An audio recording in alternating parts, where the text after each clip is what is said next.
Mahal, I love you. Di mo pwedeng angkinin ng katawan ko at di mo pinapakasalan. Hindi mo rin makukuha sahod ko hanggat di mo ako pinakakasalan.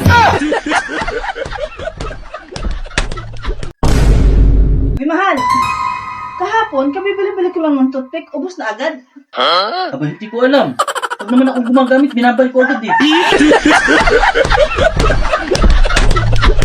Mahal, malapit na tayo maging tatlo dito sa bahay. Ay talaga, buntis ka?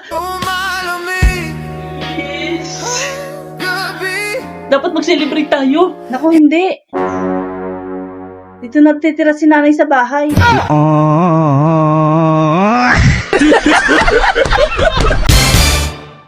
Magandang araw po, Father. Magandang araw din naman sa iyo, Iho.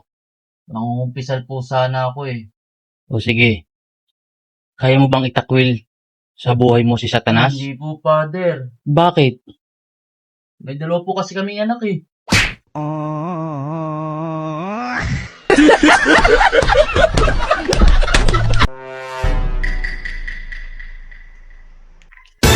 Samahan sa kagaling. Aba mo na yung shampoo sa tindahan. Siya nga pala, mahal. May nakita akong cellphone sa daan. Ang ganda. Oh, ba't di mo kinuha? Kaya ako pa may-ari.